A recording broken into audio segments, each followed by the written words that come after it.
کیا دنیا میں ایک بار پھر سے ایٹم بم کا بٹن دبایا جانے لگا ہے؟ ایک خاموشی ہے، وہ خاموشی جو دنیا نے اختیار کر رکھی ہے، جبکہ آگ صرف شہروں کو نہیں، عقل کو بھی گھیر رہی ہے۔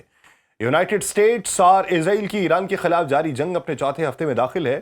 زمین پہ بکھری لاشیں اس بات کی گواہی دے رہی ہیں کہ تباہی اپنی حدیں عبور کر چکی ہے، مگر اصل خطرہ ابھی سامنے نہیں آیا۔ اصل خطرہ وہ ہے جس کی کوئی آواز نہیں، کوئی دھواں نہیں، مگر اس کا ایک فیصلہ پوری تہذیب کو مٹا سکتا ہے۔ یہ خطرہ میزائلوں سے نہیں، ایک بٹن سے جڑا ہے، ایک ایسا بٹن جس کے بارے میں دنیا یقین سے نہیں جانتی کہ وہ کب دبایا جائے گا، کیوں دبایا جائے گا، اور دبنے کے بعد کیا باقی بچے گا۔ دنیا برسوں سے ایک فریب کے ساتھ جی رہی ہے۔ اسرائیل کے جوہری ہتھیار ایک کھلا راز ہیں، مگر ان پر چھائی خاموشی اس سے بھی زیادہ خطرناک۔ نہ کوئی تصدیق، نہ کوئی انکار، صرف ابہام، اور یہی ابہام اب ایک ایسے موڑ پہ ہے کہ جہاں ایک غلط اندازہ، ایک غلط فیصلہ یا محض ایک لمحے کی گھبراہٹ تاریخ کو ہمیشہ کے لیے ختم کر دے گی۔ یہ وہ منظر ہے جہاں جنگ صرف سرحدوں تک محدود نہیں بلکہ انسان کی بقا تک پہنچ چکی ہے، کیونکہ جب ایک ایسی ریاست جو ہر جنگ کو اپنی بقا کی جنگ سمجھے اپنی جوہری سائے میں کھڑی ہو، تو پھر سوال یہ نہیں ہوتا کہ جنگ کون جیتے گا، سوال یہ ہوتا ہے کہ کیا کوئی باقی بچے گا بھی یا نہیں۔ آپ سب پر سلامتی ہو، میں یاسر رشید ہوں اور آپ دیکھ رہے ہیں سولو نیوز۔ ناظرین، ایک تحریر ہے الجزیرہ کے اندر لکھی گئی، اور یہ تحریر اس وقت لکھی گئی جب امریکہ اور اسرائیل کی ایران کے خلاف جنگ چوتھے ہفتے میں داخل ہو چکی تھی، اور اس جنگ نے خطے میں تباہی کے نئے ریکارڈ قائم کیے تھے۔ اب اس میں ایک جائزہ جو ہے وہ بیان کیا جاتا ہے۔ میں اس جائزے کو آسان زبان میں اور اس کے تکنیکی پہلوؤں پر بھی بات کرتے ہوئے آپ کے سامنے رکھتا ہوں۔ وہ ذرا جامع تھا اور یہ مفصل آپ کے سامنے اس کا پورا جائزہ رکھتے ہیں۔ اس تباہی کے درمیان ایک ایسا خطرہ ہے جو خود ان میزائلوں اور بمباروں سے کہیں زیادہ بڑا ہے۔ ایک خطرہ جو اگر حقیقت بن جائے تو پوری دنیا کی تہذیب کو اپنی موجودہ شکل میں ختم کر سکتا ہے۔ یہ خطرہ اسرائیل کے جوہری ہتھیاروں سے، اور اس تحریر میں اس خطرے کی نوعیت کو تفصیل سے سمجھایا گیا۔ اسرائیل کے جوہری پروگرام کے بارے میں دنیا ایک عجیب سی خاموشی اختیار کیے ہوئے۔ اسرائیل نے کبھی بھی سرکاری طور پہ یہ تسلیم نہیں کیا کہ اس کے پاس جوہری ہتھیار موجود ہیں، لیکن سیکیورٹی ماہرین اور انٹیلیجنس ایجنسیز اس بات کو جانتے ہیں کہ اسرائیل کے پاس تقریباً 80 کے قریب جوہری وار ہیڈز ہیں، اور یہ تعداد اتنی بڑی ہے کہ ایک چھوٹے سے ملک کے لیے یہ کسی بھی دشمن کو مکمل طور پہ مٹا سکتی ہے۔ اور اسرائیل کے پاس ان وار ہیڈز کو پہنچانے کے لیے جدید ترین طیارے اور بیلسٹک میزائل موجود ہیں۔ لیکن سب سے عجیب بات یہ ہے کہ اسرائیل جوہری ہتھیاروں کے عدم پھیلاؤ کے معاہدے کا دستخط کنندہ بھی نہیں، یعنی اس کی جوہری تنصیبات پہ کسی بین الاقوامی ادارے کی کوئی نگرانی نہیں، کوئی انسپیکٹر یہ نہیں دیکھ سکتا کہ اسرائیل کے پاس کتنے ہتھیار ہیں، کہاں رکھے ہیں اور ان کے استعمال کے کیا ضابطے ہیں۔ لیکن اس صاحب کو ایران کے بارے میں سب کچھ چاہیے۔ اسرائیل کی جوہری پالیسی کو عالمی سطح پر نیوکلیئر اپیسٹی کہا جاتا ہے، یعنی جان بوجھ کر ابہام کی پالیسی۔ اسرائیل نہ تو ہتھیاروں کی موجودگی تسلیم کرتا ہے، نہ ہی ان کی عدم موجودگی کی تصدیق کرتا ہے۔ یہ ابہام اسرائیل کے لیے ایک اسٹریٹجک ہتھیار ہے، کیونکہ اس سے وہ بین الاقوامی دباؤ سے بچ جاتا ہے اور ساتھ ہی اپنے مخالفین کے ذہنوں میں خوف بھی برقرار رکھتا ہے۔ لیکن اس ابہام کا ایک بہت بڑا نقصان بھی ہے۔ کوئی نہیں جانتا کہ اسرائیل کن حالات میں جوہری ہتھیار استعمال کرے گا۔ دوسرے جوہری ممالک جیسے امریکہ، روس، چین، برطانیہ، فرانس، پاکستان، انڈیا، انہوں نے اپنی جوہری پالیسی کسی نہ کسی حد تک وضع کی ہوئی ہے۔ وہ بتاتے ہیں کہ کن حالات میں وہ جوہری ہتھیار استعمال کریں گے۔ ان کی پالیسی کا عام طور پہ جو معاملہ ہے وہ ڈٹرننس کی روک تھام ہے، لیکن اسرائیل کا معاملہ مختلف ہے۔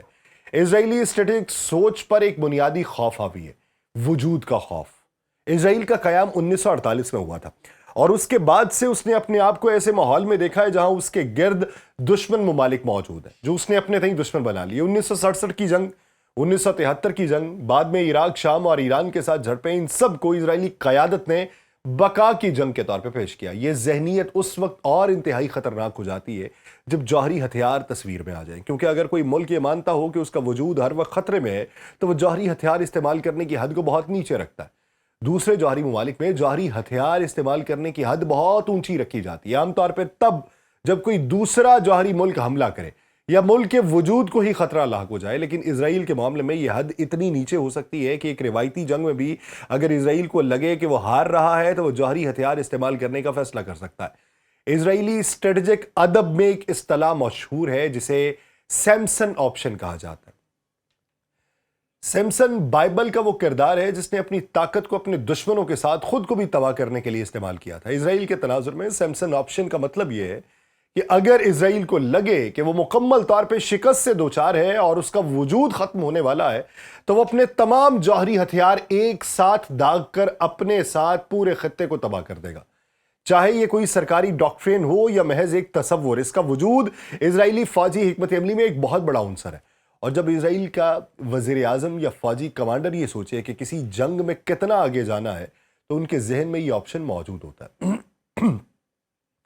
پھر اب وہ جو تحریر یا یہ جو خدشہ جس طرح بین الاقوامی سطح پہ لکھا گیا ہے، تو اس کو اس تناظر میں دیکھیے کہ 22 مارچ 2026 کو امریکہ اور اسرائیل کی ایران کے خلاف جنگ جاری تھی، اور اس سے 2 دن پہلے 20 مارچ کو ایران نے اسرائیل کے شہر ڈیمونا پر میزائل حملہ کیا تھا۔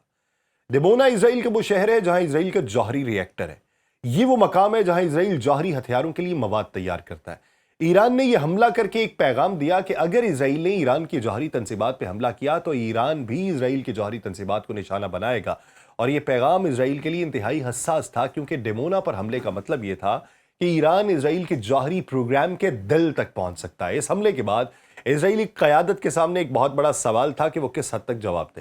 اگر اسرائیل نے ایران کی جوہری تنصیبات کو نشانہ بنایا تو ایران پھر سے ڈیمونا پر حملہ کرے گا، اور اگر ایران کا حملہ ڈیمونا کو شدید نقصان پہنچاتا تو وہاں سے تابکاری پھیل سکتی تھی جس کے پورے خطے پر تباہ کن اثرات ہوتے۔ لیکن اس سے بھی بڑا خطرہ یہ تھا کہ اگر اسرائیل کو لگتا کہ ایران اس کے جوہری پروگرام کو تباہ کرنے کے قریب ہے تو شاید وہ سیمسن آپشن کے قریب جا سکتا تھا۔ یہ کوئی دور کی بات نہیں ہے، اسرائیل نے ماضی پہ بھی ایسے اشارے دیے۔ 1973 کی جنگ کے دوران جب عرب فوجیں اسرائیل کی سرحدوں پر پیش قدمی کر رہی تھیں تو اسرائیل نے اپنے جوہری ہتھیاروں کو الرٹ پہ رکھا تھا۔ آج کی صورتحال اس سے کہیں زیادہ خطرناک ہے، کیونکہ اس بار اسرائیل کا جوہری مرکز خود نشانہ ہے۔ پھر ایک اور نقطہ ہے جو غزہ کی جنگ سے ہے۔ اکتوبر 2023 سے اسرائیل نے غزہ پر جو بمباری کی اس کی شدت کا اندازہ اس بات سے لگایا جا سکتا ہے کہ پہلے چند ماہ میں غزہ پر گرائے گئے بم کا کل وزن ہیروشیما پر گرائے گئے ایٹم بم کے وزن سے کئی گنا زیادہ تھا۔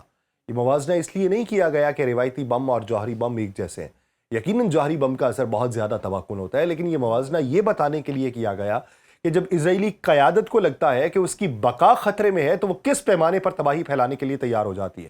غزہ میں اسرائیل نے اسپتالوں، سکولز اور رہائشی علاقوں کو نشانہ بنایا۔ پوری پٹی کا زیادہ تر انفراسٹرکچر تباہ کر دیا گیا۔ انسانی حقوق کی تنظیموں نے اس مہم کو نسل کشی قرار دیا۔ پھر سوال یہ کہ اگر اسرائیل روایتی ہتھیاروں سے اتنی تباہی پھیلانے کو تیار ہے تو جب وہ یہ محسوس کرے کہ وہ جنگ ہار رہا ہے تو کیا وہ جوہری ہتھیار استعمال کرنے سے بھی پیچھے ہٹے گا؟ یہ سوال ہی اہم نقطہ ہے تمام تر خدشے کا۔ اسرائیل کے اندر سیاسی ماحول بھی اس خطرے کو بڑھا رہا ہے۔ موجودہ اسرائیلی حکومت کو ملک کی تاریخ میں سب سے زیادہ انتہا پسند حکومت قرار دیا جا رہا ہے۔ کابینہ میں ایسے وزراء شامل ہیں جو فلسطینیوں کے خلاف نسلی تطہیر اور ایران کے خلاف مکمل تباہی کی وکالت کرتے ہیں۔ اسرائیلی معاشرہ بھی گزشتہ کچھ سالوں میں تیزی سے قوم پرست اور عسکریت پسند ہوا ہے۔ اس ماحول میں یہ تعین کرنا مشکل ہے کہ اسرائیلی قیادت کس چیز کو وجودی خطرہ سمجھے گی۔ اگر ایک طرف ایران کے میزائل اسرائیلی شہروں کو نشانہ بنا رہے ہیں، دوسری طرف حزب اللہ متعدد محاذوں پر جنگ میں مصروف ہے، اور تیسری طرف اسرائیل کی جوہری تنصیبات خود نشانہ بن چکی ہیں، تو کیا اسرائیلی قیادت یہ سوچے گی کہ اب وجود ہی خطرے میں ہے؟ اور اگر وہ ایسا سوچے گی تو کیا سیمسن آپشن حقیقت بنے گا؟ سب سے اہم بات جو اس پورے خدشے میں ہے وہ اسرائیل کا جوہری پروگرام تقریباً مکمل طور پہ بین الاقوامی ضابطوں سے باہر ہونے کی ہے۔ اسرائیل نیوکلیئر نان پرولیفریشن ٹریٹی کا حصہ نہیں ہے۔ اس کا مطلب یہ ہے کہ عالمی ادارے اس بات کا جائزہ بھی نہیں لے سکتے کہ اسرائیل کے جوہری ہتھیار کس حالت میں ہیں، کہاں رکھے ہیں، ان کے استعمال کے کیا ضابطے ہیں، جبکہ پوری دنیا نے ایران کے جوہری پروگرام کو روکنے کے لیے کئی دہائیاں لگا دیں، جبکہ اسرائیل کا موجودہ جوہری ہتھیاروں کا ذخیرہ کبھی محض کا موضوع نہیں بنا۔ یہ دوہرا معیار بھی خطے میں عدم استحکام کا باعث بنا۔ پھر اس کے اندر خبردار کیا جاتا ہے اس پورے خدشے میں کہ دنیا کو اب اسرائیل کے جوہری نظریے کے بارے میں سنجیدگی سے سوچنا ہوگا۔ جب امریکہ اور اسرائیل کی ایران کے خلاف جنگ عروج پہ ہے، جب ایران نے اسرائیل کے جوہری مرکز کو نشانہ بنانے کا اندیا دے دیا اور اس کے قریب جا کے ہٹ کر دیا، جب اسرائیل کے پاس تقریباً 80 جوہری وار ہیڈز ہیں، اور جب اسرائیلی قیادت کسی بھی جنگ کو بقا کی جنگ کے طور پہ دیکھتی ہے، تو پھر جوہری تصادم کا خطرہ صفر نہیں رہتا۔ یہ خطرہ اتنا ہی حقیقی ہے جتنا اسے نظر انداز کر کے کبوتر کی طرح آنکھیں بند کر لینا ہے۔ ایک ایسے مسئلے کو چھیڑا گیا ہے جس پر دنیا نے